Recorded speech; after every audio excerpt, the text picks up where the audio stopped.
Hi everybody, welcome to topic 6 of Unit 4. This is one of my favorite topics of the whole semester. It's called politicking over sports. It's odd, it's interesting, it's a little different.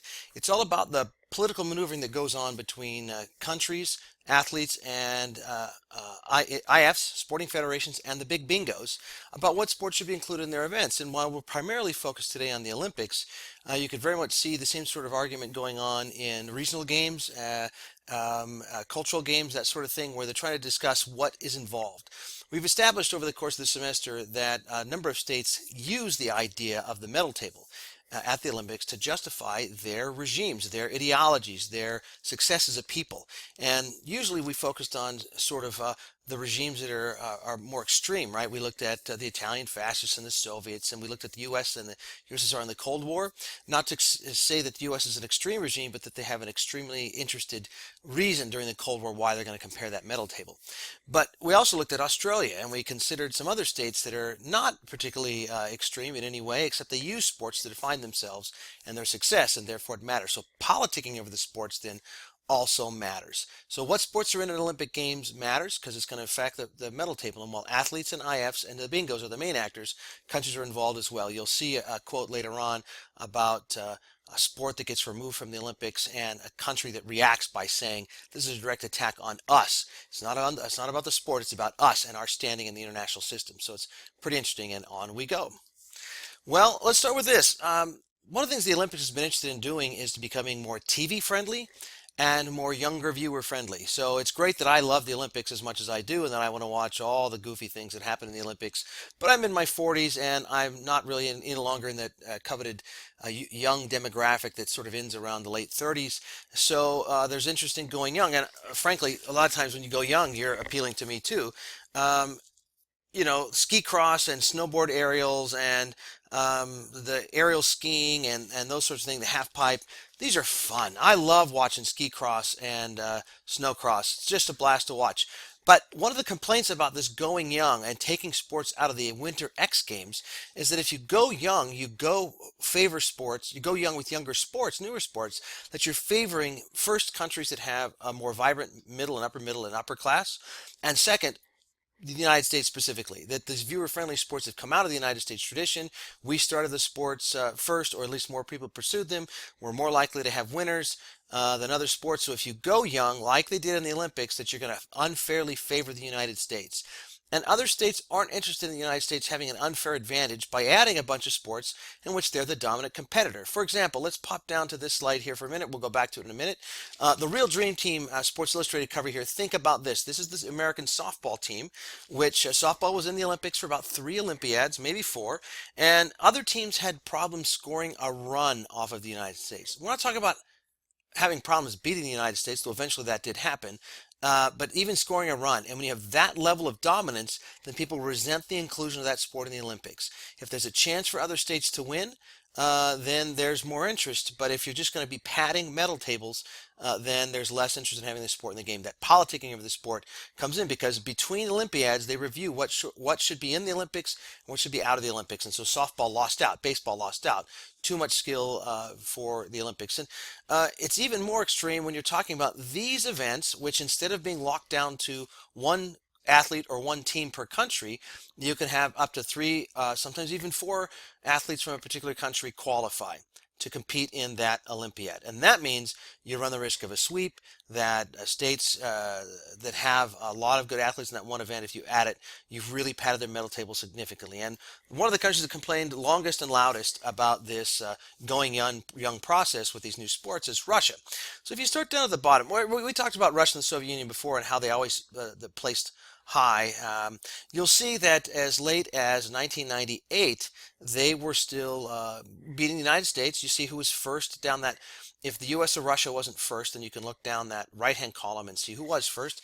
That won Olympics in 2010 has Canada in parentheses. It depends on whether you count the placement by total medals or by gold medals. So they had the most gold medals, but they didn't have the most medals. So I have the USA as first, but anyway, for discussion purposes, that's why they're in parentheses there as a winner. But the Soviets and then the Russians dominate the Winter Olympics. But you see from 2002, when you added some of these new sports, from 2002 Salt Lake Olympics on, the USA jumps out ahead of the Russians because this distinct pattern of the U.S. improving is tied to the introduction of these new sports. And there's a lag of 12 years before Russia reestablishes itself. Now, when Russia crashed out, and for most countries, finishing in 11th place at a Winter Olympics and getting 15 medals would be a good haul. For the Russians, it's terrible. It's catastrophic in their view. And they actually, Vladimir Putin and the parliament and all the other politicians, when they what they call crash out of that Olympics, they call high-level governmental ministry meetings to talk about the crisis in Russian sports. It was one of those things where, sort of like the United States in 1980, where we were at a really low point in terms of morale, national morale, because we had uh, a bad economy, we had a spiraling fuel costs, we had hostages, etc. We're feeling good about ourselves. The Olympics comes to matter. Russia in 2010 is sort of in that low point, feeling bad about themselves, and usually then sports is a way to say we're still valued, we're still valid, etc. So they do all that because they're really concerned about what they're going to do in 2014, and that's when they sort of put into focus on how to train up athletes to compete in these young/American sports. That politicking then matters, and they resent that those three Olympiads they fall behind, but they do it because you added sort of pure quote unquote American sports. There's some other Western states too, and you'll see now as the United States medal table shifts and we start to drop back down, it'll be because countries are finally catching up in those other sports. Well, hosts have an interesting challenge. So, hosts, when they host an Olympic Games, they automatically, in team sports, they automatically qualify to compete. So they're going to be in the event whether they have a tradition of playing that sport or not. So all the other parts of the world, you have to do very careful qualifying through those regional systems we talked about before to decide who's going to be in the Olympics, but not if you're a host team. So for example, in 2008 with Chinese baseball and in 2012 with British volleyball, these are sports that are not really popular at all in their home countries. The Chinese had to just basically they didn't have anybody who played baseball, right? Taiwan does, but Taiwan is not. Remember, there's four Chinas in baseball, or in the Olympics, and the People's Republic of China doesn't have baseball players. They basically draft a bunch of guys to learn how to play baseball about 5 years out, hire an American coach, and they start to learn how to play baseball, and that's an odd process because it takes longer than that to develop an elite level athlete. So they sort of resent that it's in there. Same sort of way with the British. So the British are tied for 91st, or were tied for 91st in volleyball. These are the people they were tied with. So Azerbaijan, they're tied with. And then if you look above them, those are all countries that were considered stronger in volleyball than them. And there's some small Caribbean islands in there, some small Pacific islands in there, and Great Britain's even worse than them. This list on the other side, starting um, with the teams above Great Britain there, the women are 69th. Again, you've got small Caribbean islands, small Pacific islands that are ranked above them. And so it's kind of a hard thing with the host. So one of the things they do is they let each host pick a demonstration sport, a sport that will be not medal, but that was sort of their sport, their things. Like in 2008, the Chinese pick a sport called wushu, which is a Chinese martial art that they're going to dominate at. And so they don't get a medal for it, but there is this ability to introduce some new sport. Because the question is, back to this slide, what should be sports? Should futsal be a sport? Should competitive dance be a sport? Should bridge be a sport? That's not pictured here, but it's one of those that we'll look at an organization in a minute that does have some backers. Flying disc, we call it ultimate frisbee. It's called flying disc. In other places, competitive cheerleading. There's all these questions of what should be sports, and again, whether sports in the Olympics and whether softball, etc. It sort of goes to this question is how large an Olympics should be. And so the previous standard before 2012 through 2012, we're going to have a different standard in 2016 was a cap on both the number of athletes and a cap on the number of events, the number of sports. Now, sports and events are different things. For example, track and field is one sport, and then all the different things that happen in track and field are events. And so in skiing, you have cross-country skiing and downhill skiing and slalom skiing. They're all skiing, right? So that's the discipline. So the cap is on the number of athletes and the number of events. So in London, that the cap is at 10,500 athletes, 26 events. Sochi, it's smaller. They have a different context with the cap. There's certainly some capacity to add there, especially if you put stuff indoors. You could do more things in the Winter Olympics. There's nothing to say that you can't. But the question is, what's the burden on a host city? Because they're going to have to host the number of athletes, plus trainers, plus officials, and have to build all the venues for the different events. So what they've done for Brazil 2016 and forward is they're going to keep the cap on the number of athletes, but they'll let you decide how many events you want, and not let the hosts decide, but the IOC itself, the competition body, is going to decide in and of themselves. So you could have, they're trying to make it so that you don't have to be the biggest of the big city, they have all the capacity to host. So then the same sort of thing in Sochi. You've got many fewer athletes, many fewer events, many fewer medals, etc. Sports come in and sports come out, right? We looked at that previous slide with the women's softball. That was in, then it came out.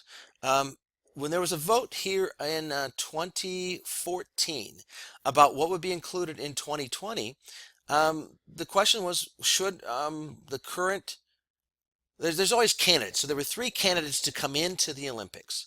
And there were, if you were going to add one to the Olympics, you had to take one out, was the belief at the time before they changed the rule. So there sort of was a belief that the event that would lose out is something called modern pentathlon.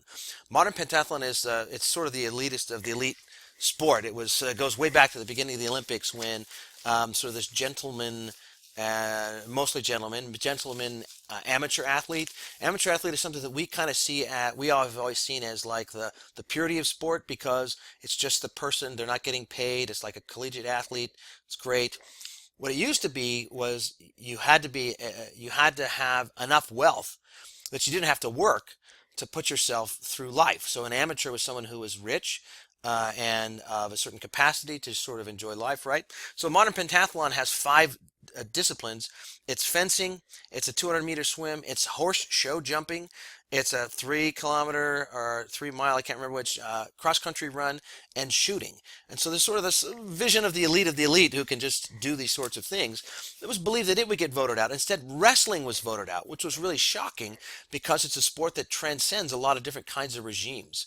And as you can imagine, if you remember that conversation about sports for détente, that one of the main ways that the U.S. and Iran cooperate and collaborate for the last 30 years has been through wrestling. So you ended up with some very interesting partners and allies working together to try and get the sport in. And India very specifically thought this was a conspiracy against it, because that's the sport where they have capacity in the Olympics, right? The sport that they're really good at is cricket. Cricket's not in the Olympics. So to get in the Olympics, you have to have a sports federation that's in this association of IOC recognized international sports federations, the ARISF. It's pretty interesting to look through. They're trying to empower sports diversity, but your first step to getting in the Olympics is getting in the ARISF. And so you could, if you go to that website, I'll go ahead and put a link on the BB Learn page so you can float through there and look at the kinds of sports that are in there. Some you'll recognize, a lot of them you've probably never heard of. And when you dive into them, you might find that there's some very interesting connections and permutations of a sport that you hadn't thought of. So yeah, something simple like bowling would be in there, but there's 5 different varieties of lawn bowling, and in underwater you can do all kinds of different things, and so yeah, squash is in there and racquetball's in there, but so's flying sports, and so's speed climbing, and speed climbing is different than free climbing, and it's very interesting. So if you get in the ARISF, then you can compete for the spot in the next Olympics. And when we get to 2024, we don't have a host for that yet. When we get to 2024, then you'll have a lot of competition because they can say, let us in. You don't have to limit the number of events. You just limit the number of athletes. But one of the problems with the number of athletes, the good news about the number of athletes is in certain disciplines, like in track and field, where you have heats, or swimming where you have heats, you can make sure that athletes from certain countries can get in. Because you're not, say, wasting, like in baseball with the Chinese in 2008, a team that wasn't really competent to play got in at the expense of someone else. If you have heats and individuals, anybody can go run and race. And so they have a mechanism set up so that you can protect that. But that means if you add a sport, a team sport in particular, you're going to lose spots in those other sports. So it becomes, again, political, because the smaller states are going to want to make sure they maintain access to the events. So the takeaway is it can take long-term politicking by countries, pro and con, competitors, bingos, and this should also say IFs, to get new sports added or dropped for the Olympics. And people care about it, and it really matters. And it's worth exploring there on the on the ARISF website, and I recommend you go there and poke around because it's pretty interesting and fun to see what's out there. All kinds of different ball games too.